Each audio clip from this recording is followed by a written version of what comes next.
mix of both his passion and his experience and training. Thank you, Andrea, for participating as well. So now I will let Sophia perhaps to talk about the selection criteria. Thank you so much, Sandrine. So as mentioned on the first day and this morning, I will just remember you that you will be evaluated on 3 elements: the solution, the restitution, and the implementation. I will not come back again because it was already explained. It's just to remember you. After, I want also to thank the jury. Jury, we already introduced yourself on the first day, like the mentors. So today I will just name your names. So thank you so much, Didier Roy. Thank you so much, Joël Rivet. Thank you so much, Margarita Romero. Thank you so much, Thierry Vieville. Thank you so much, Johan Mollard. We really appreciate your presence today here to evaluate the teams. So now I will stop my screen sharing and we are going to listen our participants, okay? So I will let the team number 2 introduce his subject. So who in team number 2 is going to take the floor? So I think it's me. I'm not sure. We have. It's okay, Lucho. You start and we try. But we are team 2. It's right. So the behavior of inspired by animals. So just a remember. So you will have only 3 minutes to pitch. Okay. So here I have the chronometer. I will. And after you will have 2 to 5 minutes of discussion with the jury who can ask you questions. So are you ready, Lucho? Can I share the screen? Of course, normally you can share the screen. You let me know when you are ready. I am ready. Okay, so you can go. Okay, so our team, actually, we started only this morning because the team was built up this morning. And we are all with background in educational sciences. So we had a little bit difficulties to work also on artificial intelligence, but we tried to build up a solution with both ideas. And the topic was on the behaviors of generate behaviors with Thymios based on animals. So we decided to start with the idea of the Thymio bestiary to build up a bestiary with different animals, and Thymio is used to build up the behaviors of these animals. And this is the activities that we have defined. So with nine steps. There is an introduction with a storytelling part. Maybe starting also with something of the real life. For example, the fact that there are some photo trap that make pictures of the animals, and then there an artificial intelligence can say what kind of animals is on the trap, and so this could be like the introduction. Then the idea is that the children work on research something about some animals, or we give some animals if the children are too small, and they learn how to use Thymio and program Thymio that should behave like one of the animals. We have made here the example of the predators, lions, tigers, or of prey like zebra, antelope, and so on. So the Thymios move like one of these animals. Then there is also a creative part where in phase 5, children, they have to also build up like the coat of the animals with different patterns and colors. And this coat will be used also then on a teachable machine to train or to build up a model that recognizes the animals. So using the webcam of the computer, the children should take a lot of pictures of the different code that they have built, and then the system should recognize what kind of animals they have built, and then all the animals that they have created will make this bestiary of the class. So this it's a little bit the idea that we had. So we have a first part with Thymio and the second part with Teachable Machine. And this is somehow the link that we tried to make with Thymio and artificial intelligence. And this was also the most difficult part to really make this link. And we could not find a solution where the link is with Thymio or that we work with Thymio on artificial intelligence, but we choose two different tools to work on it. I don't know, Melissa or Marcus, if you want to say something, if we have time. Sophia, I don't know.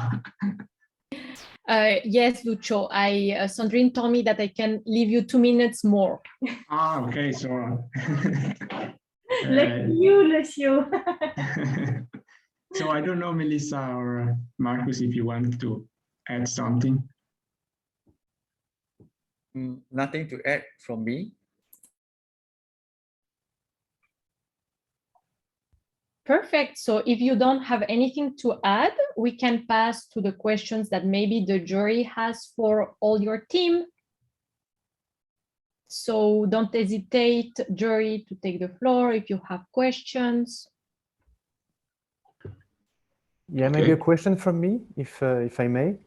Did you try to implement some of these behaviors on a robot or something?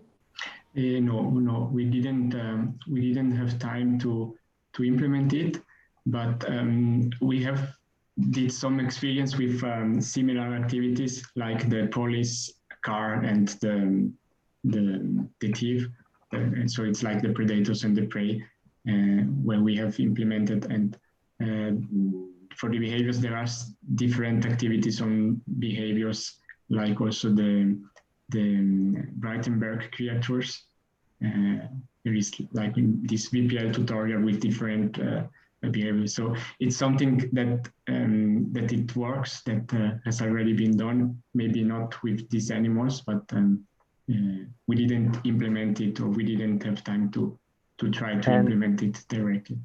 Did you maybe, or do you have an idea of what would be the general structure of the program for a predator, for instance, or for a prey?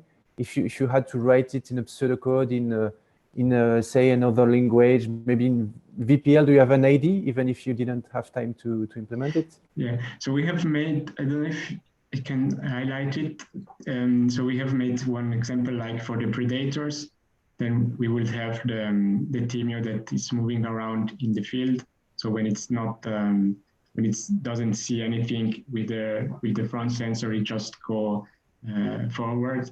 When it sees something, then when the front sensor sends something, then the lion will follow the other Thymio that is moving, and will make an angry sound, and maybe the color will change to yellow if it's the lion, to orange if it's a tiger or whatever. And for the prey, it's the same, so it's moving around. But in this case, when the front or the back sensor sends something, then the animal will not follow the other Thymio, but will escape from it. Then this was the problem: how can we make that the predators know that it is a prey and not a wall when it see a sensor? And so the idea was to make a black line on the floor and have it all in the black line, and then to program that when the Thymio comes to the black line, it will just turn, so that all the setting will be delimited by this black line, and so we know that when the predator sees something, it's a prey, or it's not a wall, because it cannot go outside. Okay, so the number of preys and predators would change in your activity thanks to the red line, right? You don't set in advance the quantity of predators and the quantity of preys. Everything would be automatic. We didn't decide this, but yes, it could be that we can have maybe one predators and different prey, or more predators, and we didn't really think about this on the number of predators and prey. Okay, thank you. You're welcome. I don't know, Marcus and Melissa, if you also want to say. So I don't know, Melissa, if you are still here. You are mute, Melissa. You are mute. We don't hear you.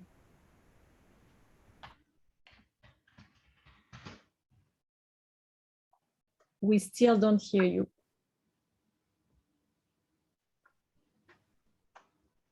Maybe meanwhile, if someone from the jury wants to ask another question. Yes, sure. I wonder to what extent, sorry, you have been able to explain how it works of the machine learning animal category recognition algorithm. Yeah.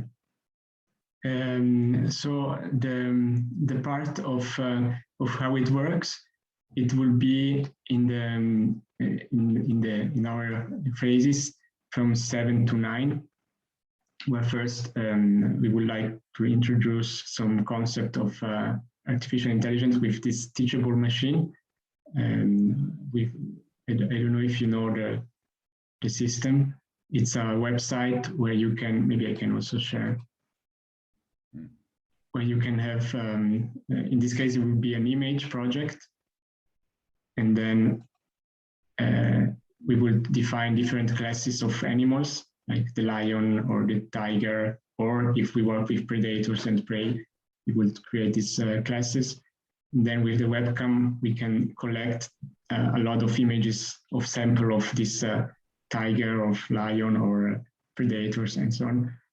And then create the model, and then check if the model recognizes other example of tiger and so on. And doing this, the idea is to work also with the children to somehow understand that you need a lot of sample, and that maybe also some variety to have then a model that can recognize the kind of animals. And then the idea was also to link this with some real life scenarios. And for this, we have found an article where it was really this example of recognizing animals captured by a photograph trap in a forest. Sorry, I was wrong asking my question. My question was, did you explain by which Magi, which is absolutely not Magi, by the way, it works? How come that an algorithm can recognize prey to predators or so? Did you, or is it a black box where you explain how to use it? And okay, it works, and that's something we have to accept as a fact. Yeah, so we in our definition, we didn't explain how the algorithm works. It's more a black box, because in our group we didn't have the competences about artificial intelligence.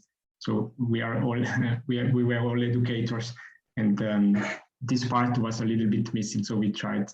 We didn't really have a section where you explain what is the algorithm behind this model, or how it works. So this is missing.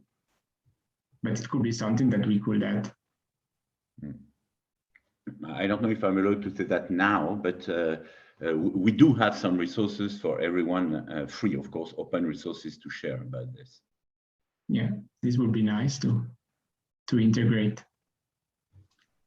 Great. I will share the link. Thank you so much. Oh, it's in French. Margarita, I saw that you put your hand up. Yes, but it was before Thierry, and that was within the same direction. Then we can pass on the next team, no problem. Perfect. So the second team. So maybe Lucia, you can stop your sharing. Thank you, Lucia. Thank you, Lucia, and thank you, the team. Thank you. Yes, thank you to the team, because. And I just want to. I think that Melissa has some connections problem, but she will connect later. So now the team of Thomas, so Jessica and Frank, team number 5, Who is going to take the floor? I will take the floor and do a quick intro, and then we will demo. So Jessica will demo. Perfect. Just only to let you know before I say you have 3 minutes, but of course, like the other team, you will have more time. Okay. Well, maybe just then to check, can you see the presentation and can you hear me okay? We can hear you and we see the presentation. Yes. Okay, very good. So then just give me the go when you think. You can go. Thank you, Frank. All right, so we are team 5 and our subject is make HackaThymio learn through machine learning. And so we are Jessica, Frank, Uwe, and Thomas. And the solution that we will demo in a moment, we have actually designed for primary school kids. So we want to give them the possibility without programming to train the HackaThymio robot for certain behaviors. And then by using Scratch, we also want to enable secondary school kids actually to dive into the code and to extend the code by adding sensors or actions and or to rebuild the code from scratch and then to learn this way. In the demo, the algorithm we have used is nearest neighbor. And I will just give in a nutshell what you will see on the screen. So basically, it's a two-step approach. And you will see a list that is called dataset. And in the first step, we will record different status of the sensors, and then we will tell the robot if these sensors are fired, then this is the action you should do. And so for each action, we have to record this. And then in the second step, what we will do, we will go into autonomous mode. And in autonomous mode, you will see a second list. So these lists you will see on the Scratch screen, and these are the most important. So, and then this will show us the actual sensors that are fired. And then the algorithm will search for a match, and it will find it here in this example. And then the robot should turn left as this is recorded, because this is the closest neighbor, or this is the closest match the robot will find in the system. And now I will shortly hand over to Jessica. So in the demo, we will see two scenarios. One is to avoid obstacles, where we will demo how to train the robot and how to move it into autonomous mode. And then in the second step, follow the hand, we would like to show that by training the robot with the same program, we can trigger different behaviors, and we can even preload predefined data sets for this robot. But now, Jessica, hand over to you for the demo. Oui. Alors, moi, je vais parler en français, par contre. Comme ça, voilà. Alors, est-ce que tout le monde voit bien mon écran? Oui, Jessica, on voit Scratch. Ok, super. Donc, voici le programme que l'on a réalisé. Donc, ici, on va entraîner le robot. Donc, à la caméra, vous voyez HackaThymio. Et donc, la première partie serait d'expliquer aux élèves… On ne voit pas la caméra? Tu vois pas la caméra? Attends. Hop là. Je fais… Attends. C'est mieux? Oui, on te voit. Voilà. Donc, on va commencer par entraîner HackaThymio. Et donc, pour l'entraîner, on a défini dans le programme qu'en cliquant sur le petit drapeau, mettant en route le programme. Donc, on a quand même besoin de Scratch. Moi, je vais cliquer sur son bouton central pour le passer en mode entraînement. Donc, on voit qu'ici qu'il est en mode autonome 0, donc faux. Donc là, il est en mode entraînement. Et on va lui dire, on va lui apprendre à faire les choses. Donc, c'est-à-dire pour le moment, il n'y a pas d'obstacle devant lui. Donc, quand il n'y a pas d'obstacle devant lui, on va cliquer sur avancer.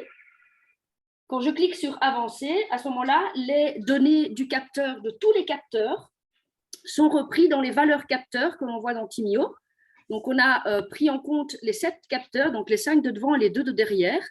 Donc, à ce moment-là, il prend les valeurs des capteurs et ces valeurs sont également placées dans le dataset avec l'action qui l'accompagne. Donc, quand ces valeurs sont le plus proche de celle-ci, ça va être avancé. Alors, on imagine un obstacle à l'avant,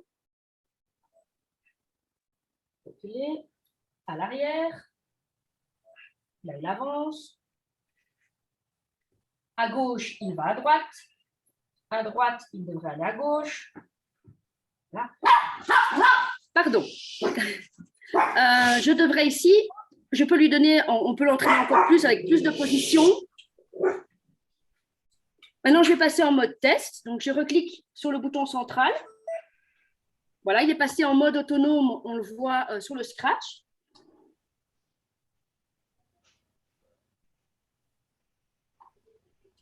Attention, il sort de la caméra. On le voit. Voilà, c'est bien.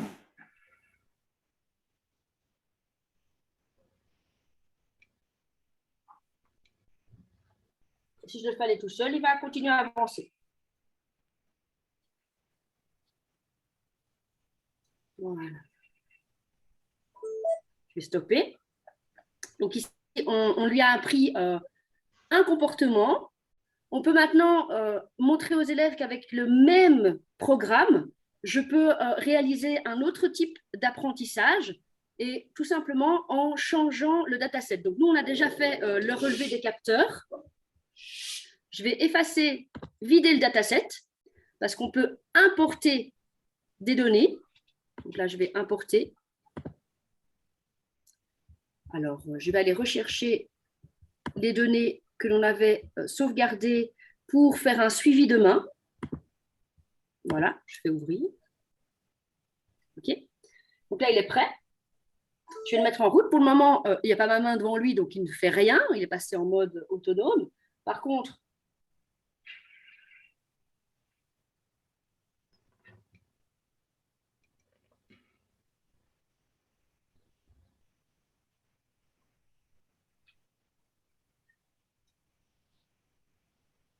voilà. Donc, avec un même programme, on peut lui apprendre différentes choses en fonction des données qui seront relevées. Voilà. Thank you, Jessica. So I will take over the sharing now. Can you see my presentation again? Yes. Okay, so then I think we are a little bit probably out of time already, but we wanted to show the demo. But just to conclude, so together with this program, this is one of the resources. We have also produced now 2 example data sets, which were also shown in the demo, and then we have made a PowerPoint presentation with explanations, and I will not go into the detail. I will just, while talking, browse you through this, where we have collected some material that can help explaining the mechanisms of these algorithms. And well, this is still work in progress, but this is where we are today. And with this, I think I would like to conclude this presentation, and we would now welcome your comments and questions. Yeah, and yeah, you do have questions. So please, the jury, if you have questions, don't hesitate. I have Margarita Romero. Yes. Yes, then félicitations, congrats on this amazing project, and the demo, the live demo of it that is amazing.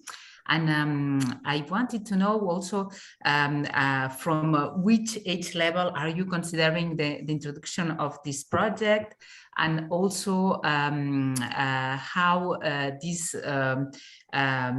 type of projects will be integrated in the classroom. Are you considering then to create to integrate it within the math courses, or maybe are you considering a more interdisciplinary aspect? And well, just the basic aspects on which is the target group for this sequence. Okay. Toujours en français. Vraiment désolée. Alors, ça dépend. Donc, on a dit qu'on pouvait aborder avec les élèves, il y a 3 parties. Donc, la première partie qui était de montrer qu'on peut entraîner une machine, donc le deep learning, comment ça va fonctionner. On pensait l'aborder avec des élèves de 11-12 ans. Donc, les élèves en France, c'est CM2. Voilà. Et continuer avec faire varier des capteurs et complexifier le programme, aller vers des élèves de première et deuxième secondaire. Je suis institutrice primaire donc en Belgique, donc pour moi première et deuxième secondaire c'est 13 ans, 14 ans. Et pour tout ce qui est recréer le programme, même si on est sur Scratch, on irait plutôt vers des élèves d'une quinzaine d'années. Alors, dans quel cours on pourrait aborder ce genre de choses? Alors, on irait au niveau du primaire, ça s'orienterait vers tout ce qui est démarche scientifique. Donc, approche de la démarche, émettre des hypothèses, comment ça fonctionne, comment est-ce que fonctionne le deep learning. Donc, leur montrer avec le mode d'apprentissage qu'on doit entraîner la machine, plus on fait d'entraînement, plus on donne de données, plus la machine va être fiable et proche. On peut corriger, bien entendu. Et puis, quand on monte avec le fait de faire varier et de complexifier le programme, on peut également rentrer dans tout ce qui est domaine des mathématiques, avec toutes les formules qui entrent en compte pour faire les calculs des données. Voilà. C'est parfait, c'est presque prêt à être utilisé. Ouais. Mais je pense que c'était aussi notre choix d'outils. On voulait faire quelque chose qu'on peut utiliser avec Thymio aujourd'hui et avec les logiciels qui existent et on peut mettre en classe demain. En fait, c'est vraiment prêt à utiliser. Excellent, félicitations. I have a question as well. Did you try to repeat the learning on a lot of several actions so that you can see if your algorithm is robust to errors? So let's take an example. If you train your robot to go forward if the backward sensors are activated, if you have one example in your dataset that shows the exact opposite, what happens? Do you manage to recover, or did you try to learn a lot of actions to see what happens? I think if I may answer, what we have done is we have started with 2 sensors in the front. And so we have done some tests, and then we have added 7 sensors without changing the code. And so this test we have done, but we have not had the time to test really all the scenarios. J'en ai quand même testé plus, Franck. J'ai essayé avec s'il y a 2 valeurs, parce qu'on a fait les 7 capteurs. Donc j'ai essayé si on prend juste le capteur de gauche, puis le capteur de gauche et centre gauche, et même chose avec l'extérieur. Jusqu'à présent, il a fonctionné. J'ai pas eu le temps de tout tester, mais j'ai essayé d'un petit peu titiller en mettant quelque chose d'un peu plus précis, et jusque-là, ça avait fonctionné. Je pense qu'il faut encore expérimenter un petit peu avec la longueur des listes et jouer avec la solution. Oui, je vais ajouter un commentaire parce que je crois que j'ai compris où la question voulait en venir. C'était que s'il y a des erreurs dans notre dataset, c'est-à-dire si à un moment donné, par exemple, il n'y a pas d'obstacle, on a dit au robot d'aller en arrière, eh ben, il pourrait, quand on va mettre en autonome, il risque de répéter l'erreur. Et donc, la parade pour ça, c'est de ne pas faire seulement le plus proche voisin, mais de faire les cas plus proches voisins. Et donc, en effet, pour l'instant, le programme qu'on a écrit, il fait seulement le plus proche voisin. Et donc, il s'avère que le plus proche voisin, c'était un voisin où on a mis une erreur, et ben, le robot répéterait l'erreur. Et ça pourrait être un exercice pour les élèves de généraliser à un cas plus proche voisin, voilà, d'aller dans plus de complexité. Okay, great, thank you. Tu voulais poser une question peut-être? Tu es mute, Didier. Oui, non, en fait, c'était la même question. C'était la même question. Je m'interrogeais effectivement sur la même chose que Johan. Voilà. Et comme on a déjà répondu, bon, je ne vous la repose pas. Ok, très bien, parfait. Est-ce qu'il y a d'autres questions de la part des membres?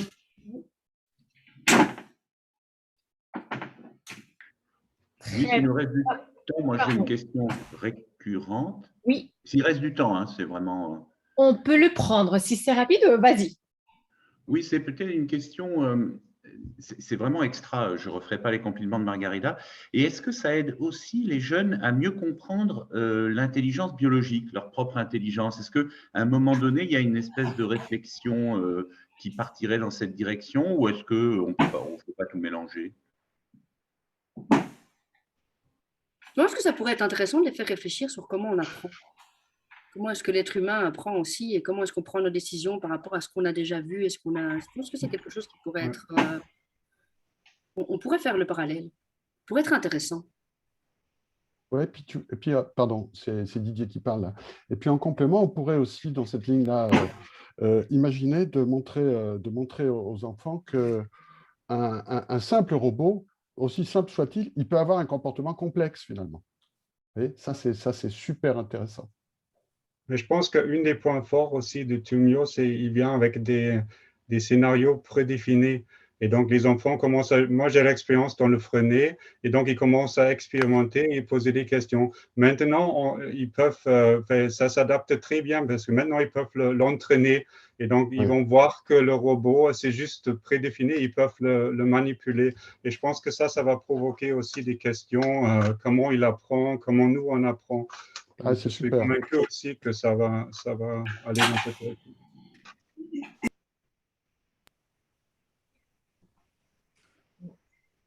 Très Ah bien. oui. Je peux rajouter un petit élément de réponse aussi sur la dernière question. Donc là, on peut montrer qu'effectivement, les humains, on apprend nous aussi par des exemples. On nous montre des choses et on répète des choses qu'on a apprises. Et que plus on a d'éléments, en général, plus on apprend de choses, plus on est capable de bien se comporter. Mais c'est vrai que ça reste de l'apprentissage supervisé. Et alors là, je parle de l'activité que je développe avec mon robot AlphaX, donc on pourra en discuter à côté.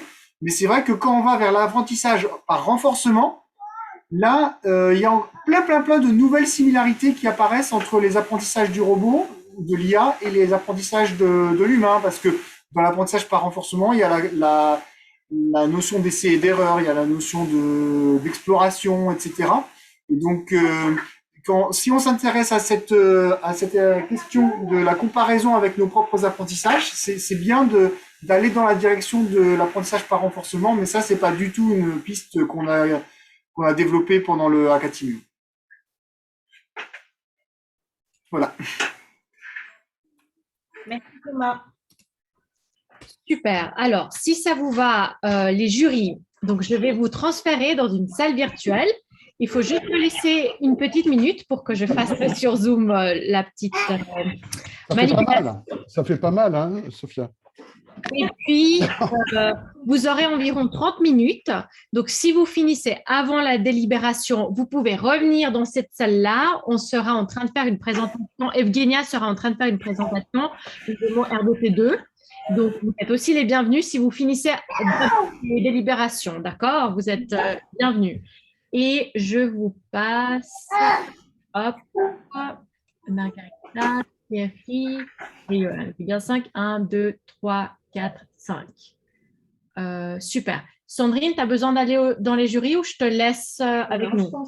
OK. Alors, ouvrir les salles. Normalement, vous avez quelque chose qui apparaît devant vous pour y aller. C'est juste? Oh, très…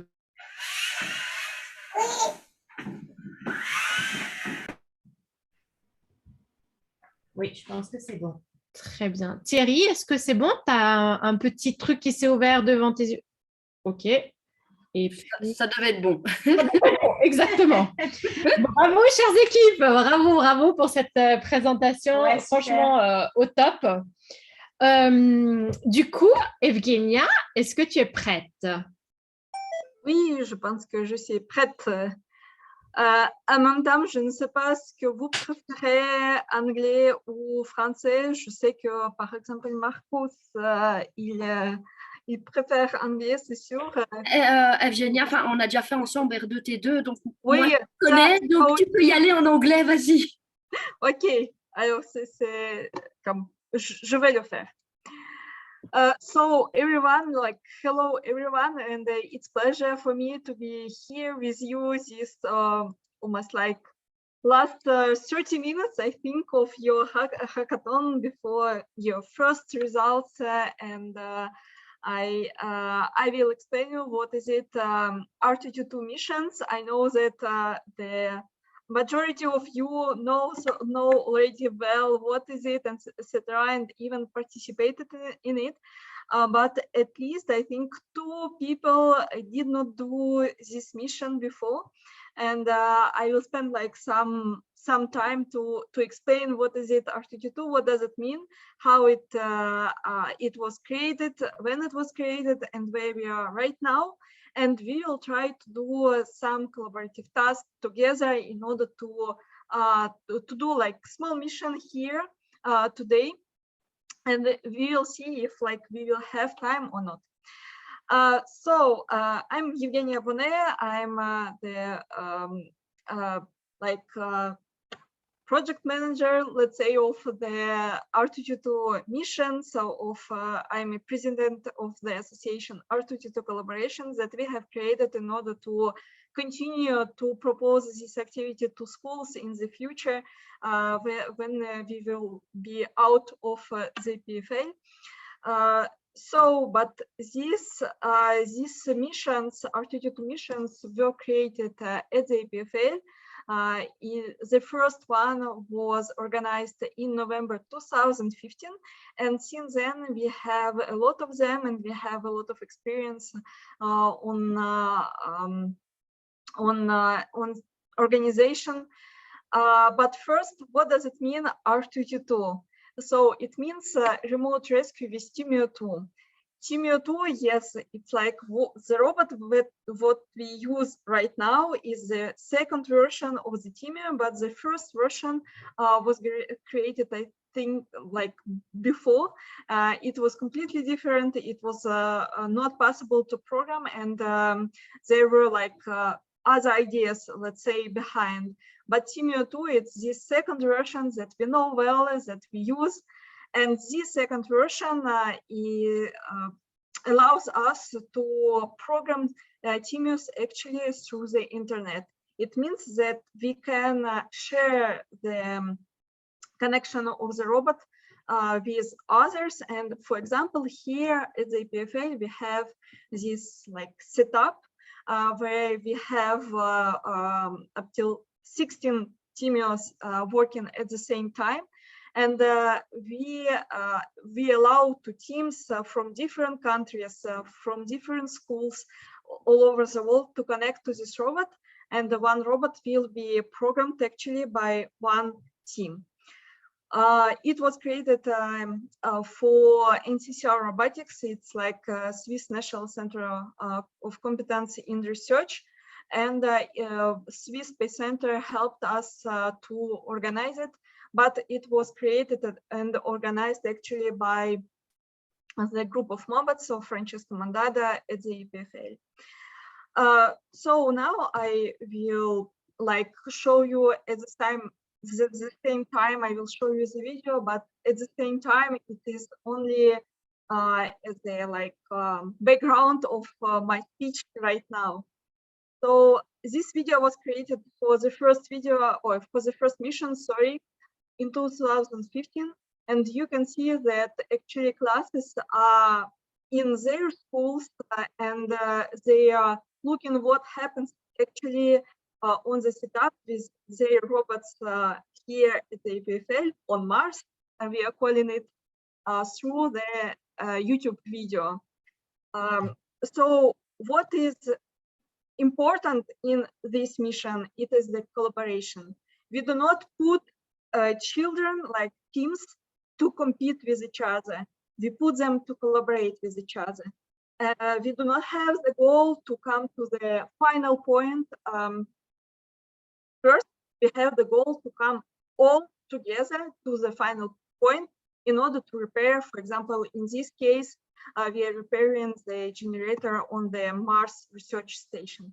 So because of it, it's very important to communicate with each other. It's very important to coordinate all activities that teams are doing on the map, because it is not so simple to program one robot on another in another part of the world and see this activity only through the video, because the main difficulty of these missions it is like time delay of the video. What does it mean, this time delay? It means that children actually they can't see on the real time what happens with the robot. They will see in 30 seconds what was happening with the robot 30 seconds ago when they sent the program to them. So because of it, it's very important to critically think in order to choose the right strategy. Maybe it's better to create small programs and to do one difficult task in like by putting small steps in order to achieve this last goal. Maybe teams will have another thoughts and ideas. After, of course, it's important to know to program Thymio. By the moment, we are using VPA for that you can see sometimes on the screen. And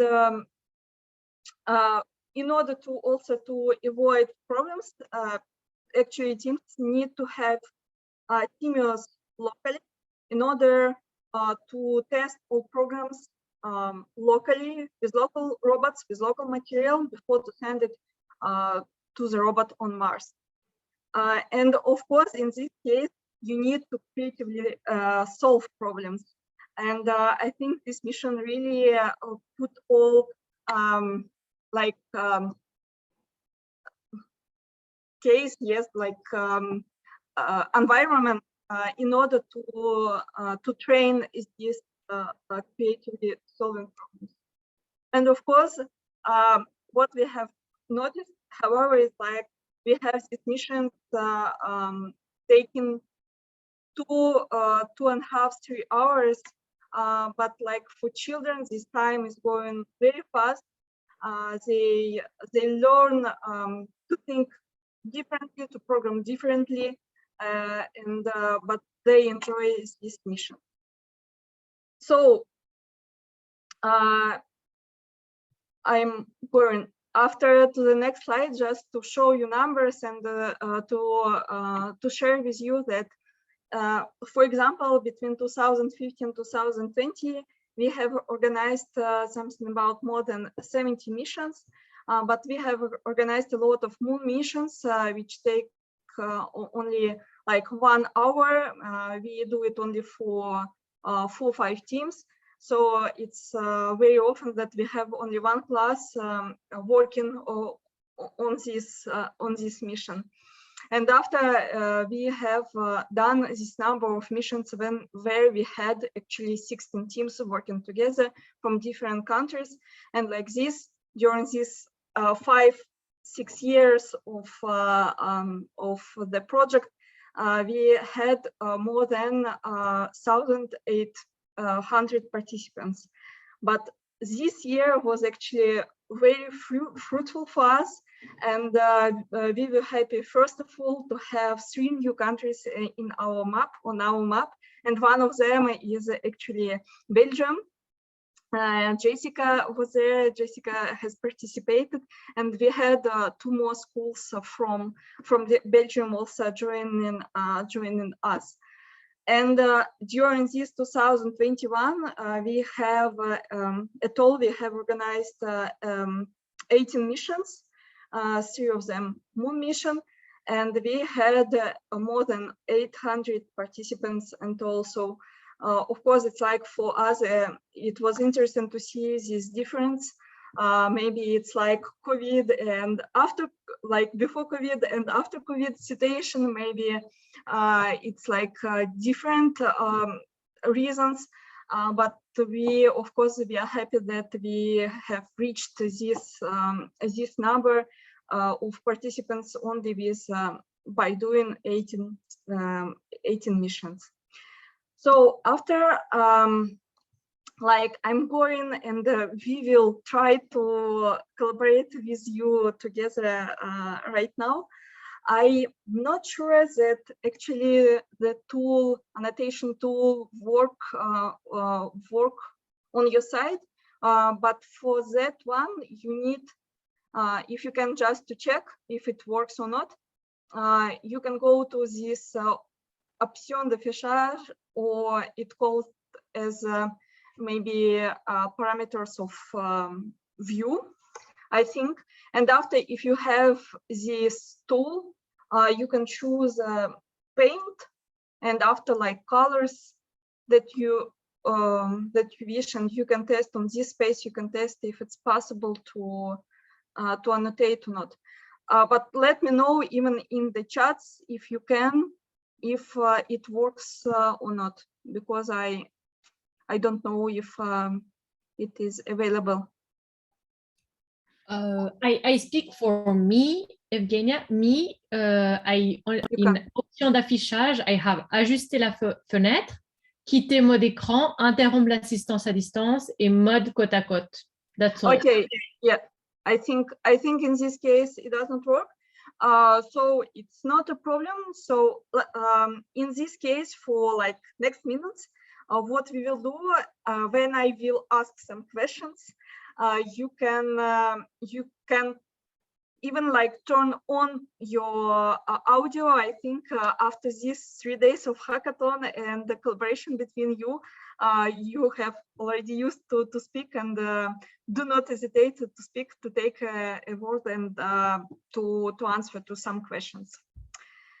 So here we have different situations for different sectors of robots, and let's try to discuss what we will do in the sector B. Here we have this like initial situation of the mission, where we have robots on their initial point, and they need to push this obstacle in order to open the enter, and like after to enter to this gray zone, as you can see it here on this picture.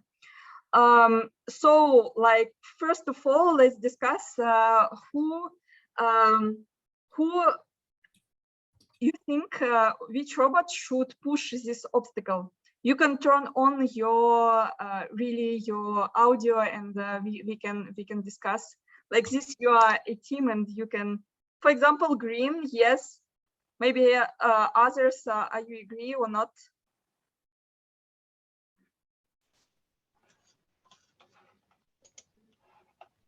I don't know, I don't see speakers, but I can hear that someone has a micro.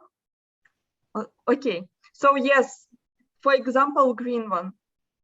So for the green one, we imagine that the green one will open the door, will and the others will go to join the green one. So it's like it does not work for you, but I will try to draw. To paint the path for this green Thymio. Yes, and I will do like this. Okay, now we have other robots. So for the green Thymio, of course, green team will take time in order to create this program, etc. So all these questions that I'm asking you right now in live, actually children, they do it in the chat on YouTube. They are writing messages in French or in English. It depends on like which team we have. Maybe we can even ask all teams to speak French, or all teams to speak German. In this case, other teams from other cantons of Switzerland or other countries, they need to train their language actually. Or even like they can use Google Translate, etc., in order to communicate and to understand each other. But here, for example, green team went to like test their programs, and like others, it does not mean that others need to really wait for this green team. They need also start to work on their program. And here, for example, we have the red robot. and this red robot could even like go and not wait for the yellow one, could go to the this obstacle. But how to do it? So maybe for children it will be difficult to do first, for example, like in one program, to turn Thymio to 90 degrees, for example, yes, to find this like black line, and after to follow this black line in order to just wait for the opening of this door. So of course, like in this case, we do not ask children to program this robot like to do all the steps in one program. They can do it in like 3 programs. Turn to the left, find the black line, and after follow the black line, yes, by the right side in order to be there.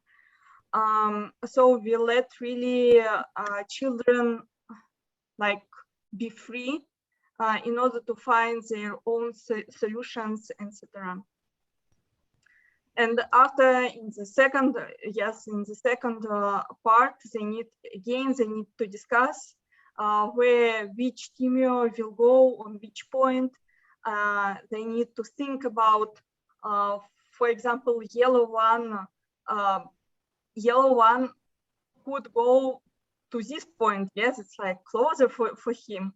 But if you like, this team should think about other teams, and actually maybe it's better for them in this case to go to the first point, and to just keep the enter completely free for others. So here we have this again collaboration, communication between teams, etc. So, and here I think in the sector A we have a like situation, I think, where teams did not maybe test enough their programs, or yes, they have like some problems that they are not all of them on in the same phase. Yes, Sophia. Yeah, when you were talking, I was thinking about also the box Mint Mobile that we have prepared. My question is, do we have like, I know that there is plenty of solutions that the children can find to do the mission. Do we have some solutions that are more often used by children?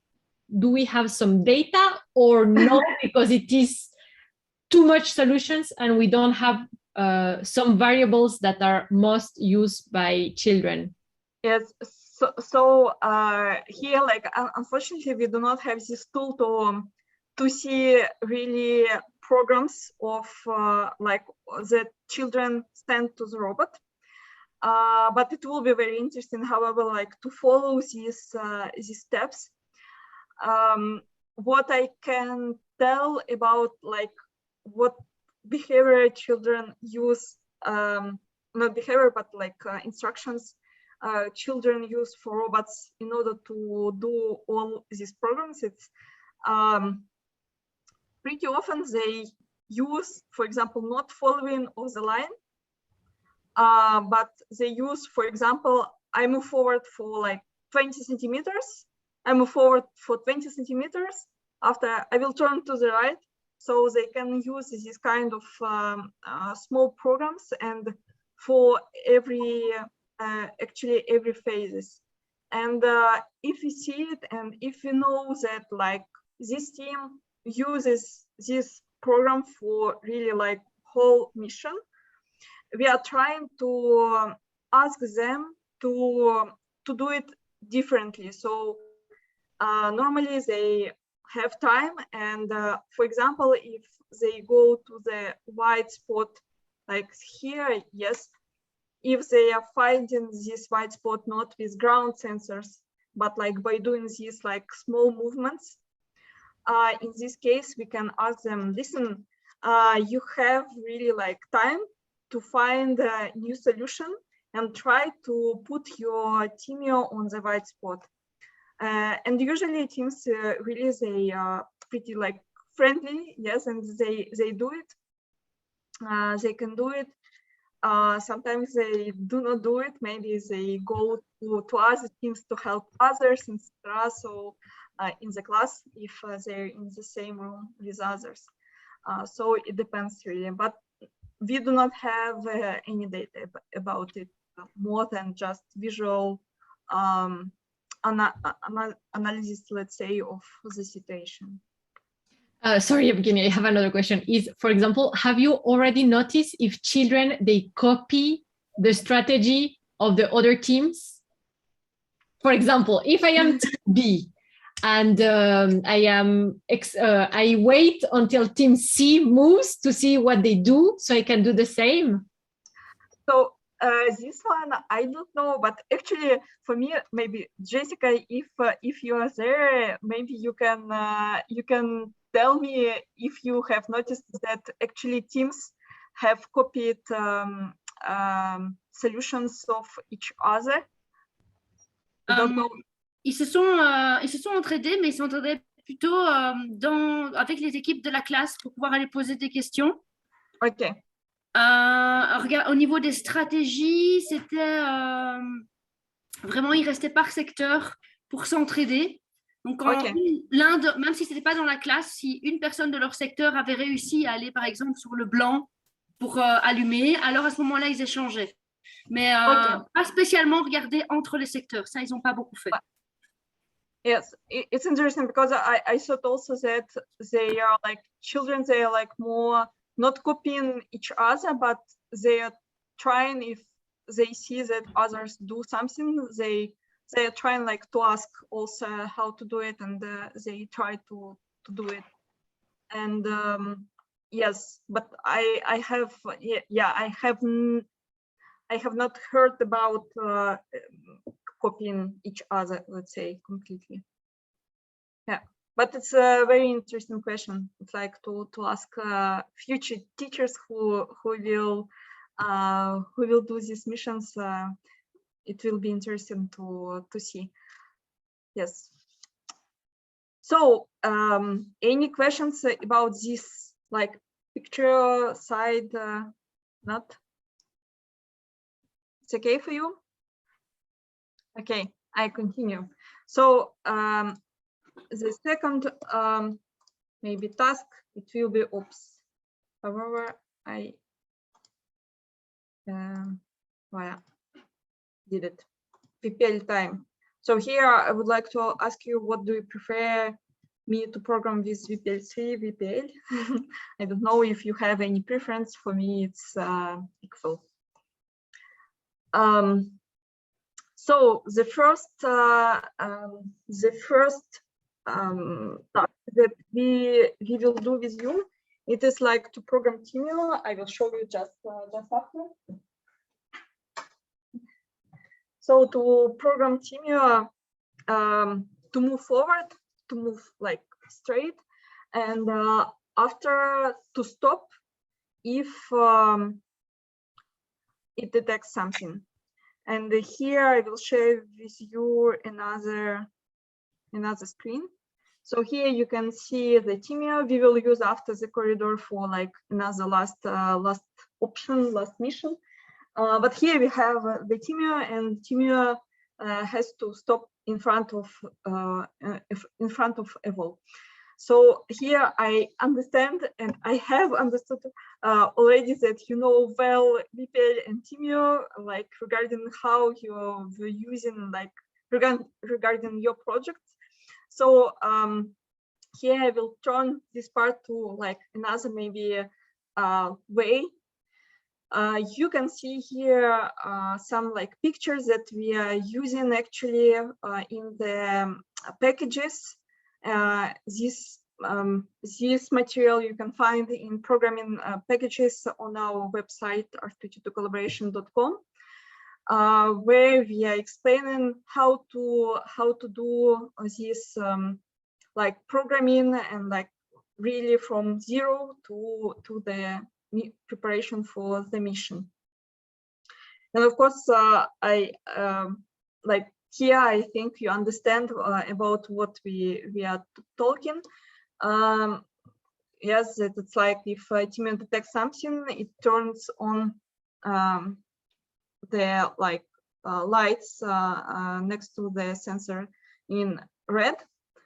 And if it detects nothing, in this case, we have just black sensor.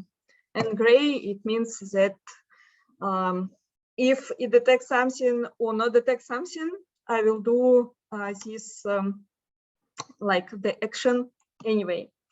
So here it just yes, it was a collaborative task to decide which of the program actually you think we can use to resolve this first task, to move straight, and after to stop in front of the obstacle. What do you think? I can see actually the discussion. You can just write the answer here, 1, 2, 3, which option you would choose in order to resolve this task.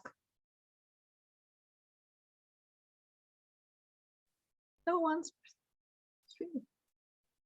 Yes. Okay. For example, 3.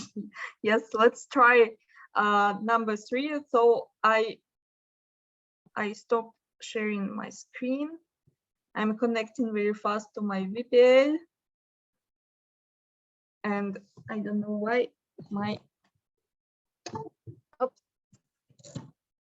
it's like 1/4 my documentation does not work today. Or maybe I have a problem with my robot, sorry. Don't worry, Evgenia. You tell me if you need, we have some of Roteco. I can run to your room and bring them. It just one robot just after students, and I didn't, I think I didn't, what happens? You know, it's the weekend. Maybe they are. They have, yes, they have their Saturday. Exactly. It does not, it's impossible. I'm sorry, just before it worked, but I don't know what happens. Don't worry, because we also have with Melissa some Zoom problems. I was just going to say, I don't know. I had the strangest update that just really kicked me out at about 4:30. It's the second update I've been offered today, so I'm starting to be a little suspicious. I wonder if we, I don't know. So yes, I had some computer things too. So as we wait, I might just ask Sophia, were you asked to update Zoom today?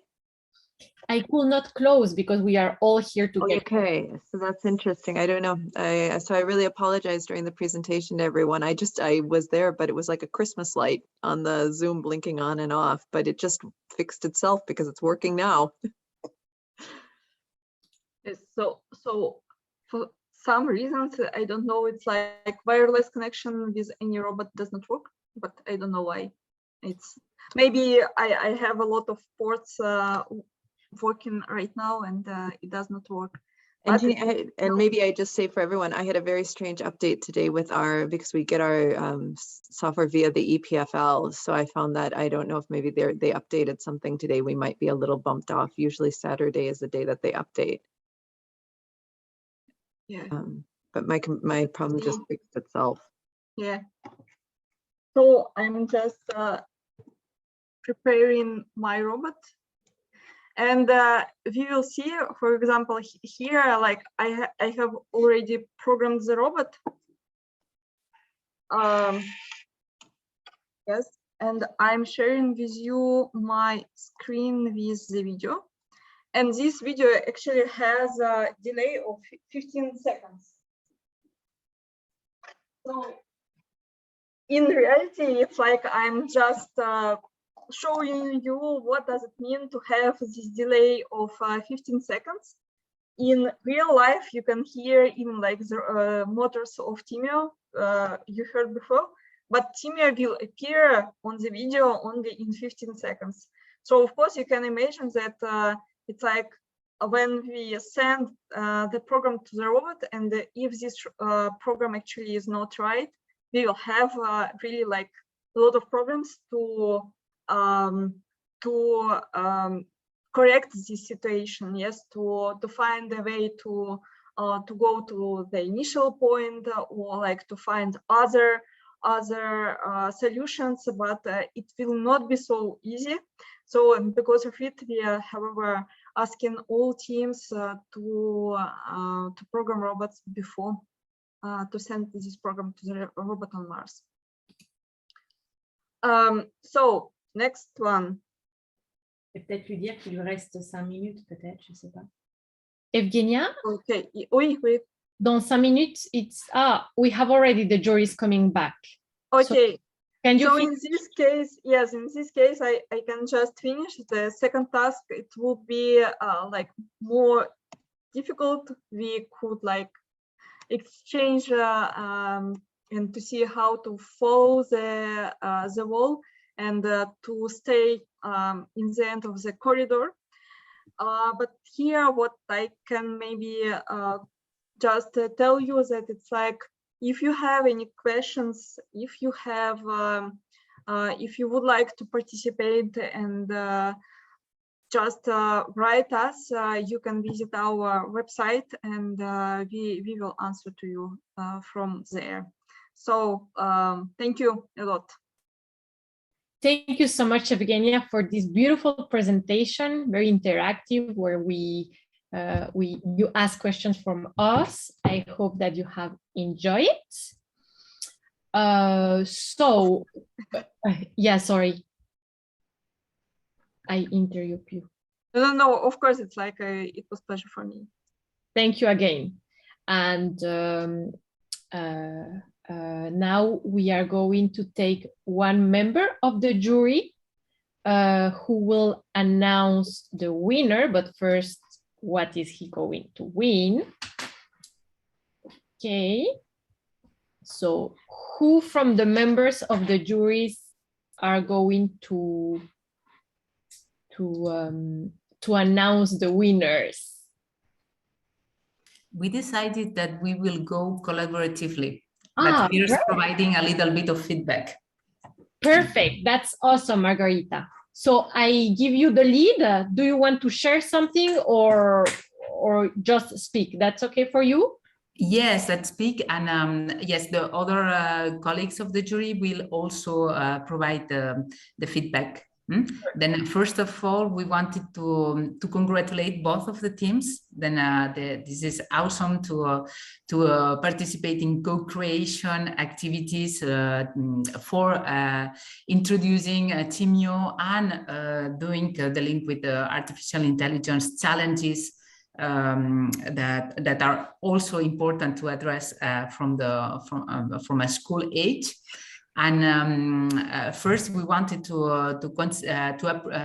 share the appreciation we had about the work done by the first team on the specification of the pedagogical intentions, and we also have appreciated the work that has been done in exploring different resources before creating the pedagogical activity. Then within your resource published in Roteco, we have identified different other activities that you have reviewed and different technological solutions that could be alternatives to develop this sequence.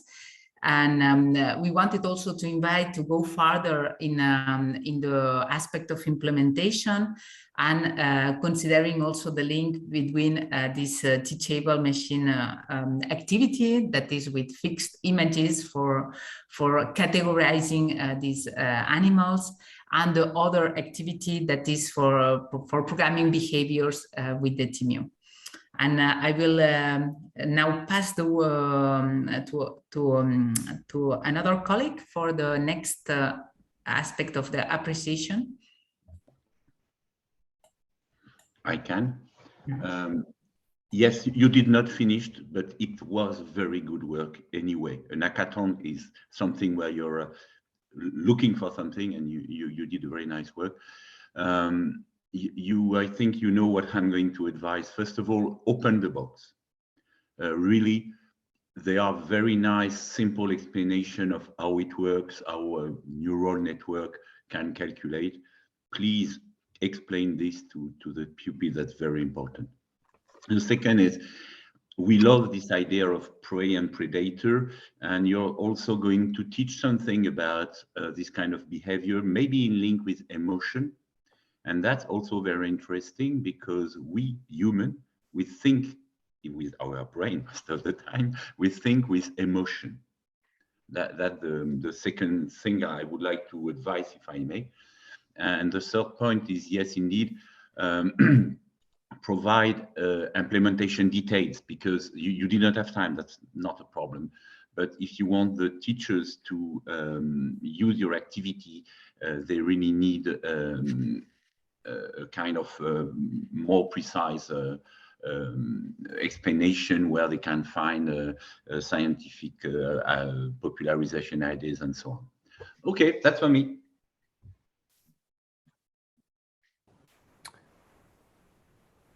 I can say a few words now. So for me, your project is very accessible to everyone, because the prey-predator problem is a well-known problem that every teacher knows, I guess, and that is very easy to understand also for children compared to a nearest neighbor algorithm, for instance.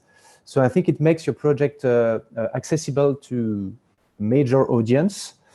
Well, as Thierry said, you missed time, so maybe your next step is to provide resources to teachers, so that they can directly use them to give to students.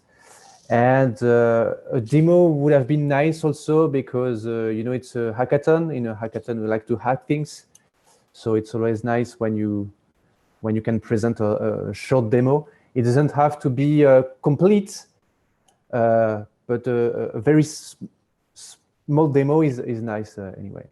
But again, congratulations. I think your project is accessible. That's all for me. I can say something too. This project is very interesting. It is also very interesting to show that a simple robot can have a complex behavior. It's very, very interesting to show to students. And I think a link can also be made with the creatures of Brettenberg. It is a way to explore, perhaps. That's all. I have nothing to say more. Very good English.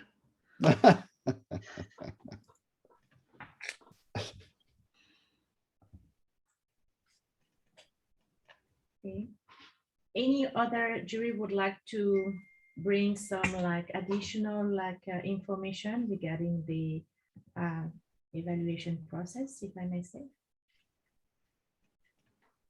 Yes, and that was the feedback for the first team, and then for the second team, we want also to congratulate the team on this capacity to create a sequence that even has been showcased as a demo.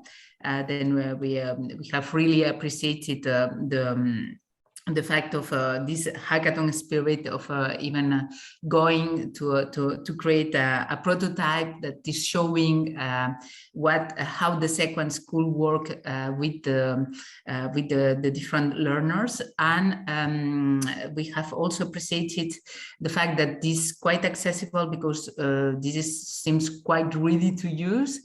And also you have a pedagogical reflection on how the sequence could be used in a more simple way, but also how by adding new features and sensors that could also fit other aspects of the curriculum on later stages of the program, not only in primary education, but also in secondary education. And there was also in terms of invitations from the jury, it was also to maybe go farther on the intentions, pedagogical intentions, and the documentation that could be provided for the teachers. And maybe when you upload the different documents onto the Rodeco community, you can maybe provide these additional aspects in order to facilitate the teachers to have your pedagogical intentions to be more explicitly described related to this project.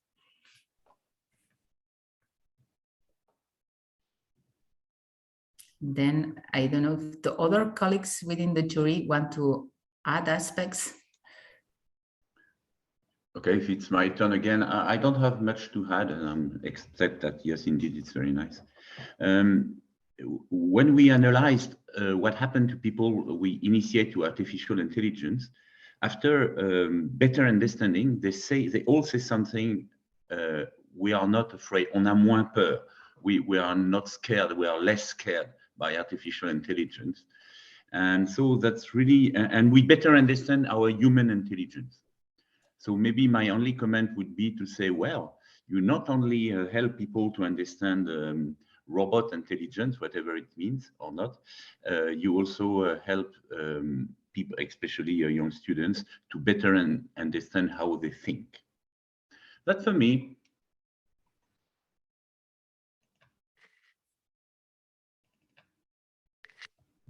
Just a few words from me. I'm going to be very short. It was a great project. Maybe because one person in the team knew this algorithm that you implemented before. It may be a bit difficult for new teachers to dig into the literature to implement this in his class. But it was great. I really appreciated the demo, which was nice, and I'd like to play with it actually.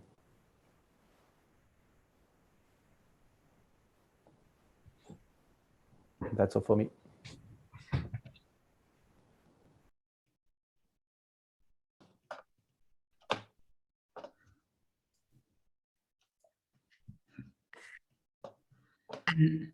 Yes, that was, we appreciated these different aspects on these two projects. And maybe, I don't know, Didier, do you want to announce the project that we considered the one that could be the one that wins a little more points for the award? Sorry, you speak to me? No. Yes. Oh, sorry. Sorry. I am an old man. I am, you know, I am an old man. Then,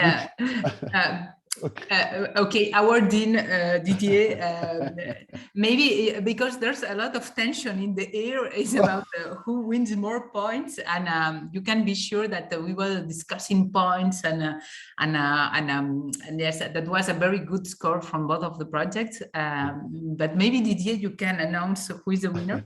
It was very difficult because the projects are different and they have good things all, but not exactly the same. But it is the second one, which is the best. But if we can say the best, it is difficult to do. But it says the second one we choose.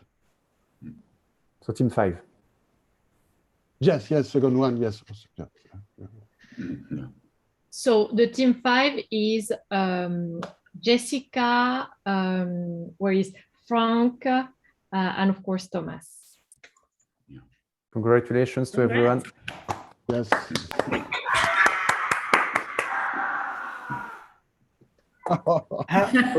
Yeah, we heard someone shouting. What is this? They have their microphone mute. Okay. It is Thomas. It is Thomas. Yeah. No, of course, I'm glad. So thank you to the jury. I would like to react to the comment of Johan, that who was wondering how difficult it would be to implement this activity in in a classroom. So, but in fact, Jessica and Frank should speak as well, because they themselves said, I would like to repeat this activity with kids. And it's clear that I guided them a lot, yet I did not do anything in the code. I mean, they were the two to code. I did not touch Scratch, for example. So definitely it is possible to do it once the concepts are really clear in the mind of the participants. And maybe to add to this, first of all, thank you for the feedback, and also thank you for all of you for this this great event. And there was one comment from Jessica, because I also was asking that question: how can we explain this to kids? And kids at this age, they actually know how to round numbers, and if you, this is a bit of an equivalent to the closest neighbor, right? If I have 5.7, then I round up to 6. So there is actually a way to explain this to kids at this age, and we will see how this goes. But I think that there are ways to really get this across to the kids. Okay, thanks. Yeah, but what I meant was not that it's not accessible. It is definitely accessible and usable in class for sure. What I meant is that I assume that the teacher that uses this project will need first preparation. He will need some time to prepare, to document about the algorithm. I think it will be longer for him or her. But anyway, it's a great project in any case, so congratulations. Thank you so much. So Sandrine, I'd let you continue. Yes. So again, congratulations to the teams. I think you did an amazing job, and there was very impressive result, by the way. So the winner team will receive, as we mentioned at the very beginning, the kickoff, a Thymio, a multiple charger for Thymio, a limited edition bundle for the 10 years anniversary of Thymio with an activity to understand the bottom sensor, and another limited edition bundle with an activity ready to use to understand the proximity sensor as well.